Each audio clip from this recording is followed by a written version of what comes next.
అందరికీ నమస్కారం అండి. నా పేరు ధనాలకోట శ్రీకాంత్. ఈ రోజున స్టీల్ ప్లాంట్ విషయంలోని కూటమి ప్రభుత్వం తీసుకున్న నిర్ణయం చాలా జనాల్లో మంచి స్పందన వచ్చిందండి.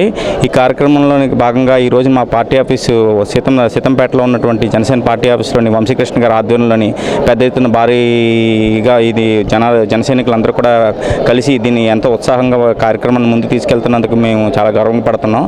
ఈ కార్యక్రమంలో ఏంటంటే ప్రతి ఒక్కరూ కూడా స్టీల్ ప్లాంట్ విషయంలోని కూటమి ప్రభుత్వం తీసుకున్నటువంటి నిర్ణయాలు కేంద్ర ప్రభుత్వం నుంచి మంచి సత్ఫలితాలను అయితే ఇవ్వడం అయితే జరిగింది.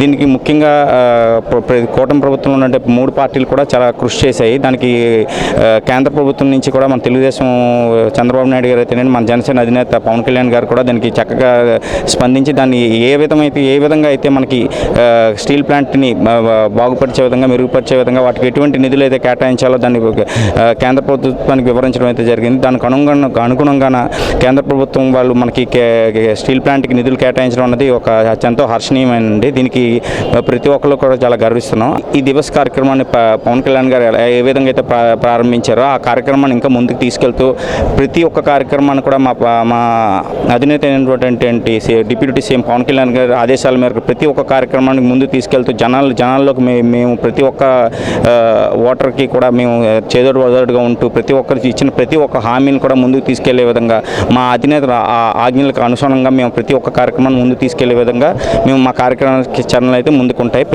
ఏదైనా సరే జనసేన మా చీఫ్ ఆదేశించిన ఆదేశాల మేరకు మేము ప్రతి అహర్నిశలు రాత్రి పగలని తేడా లేకుండా మేము కష్టపడి ప్రజల్లో భరోసా అయితే కల్పించడం అయితే జరుగుతుందండి.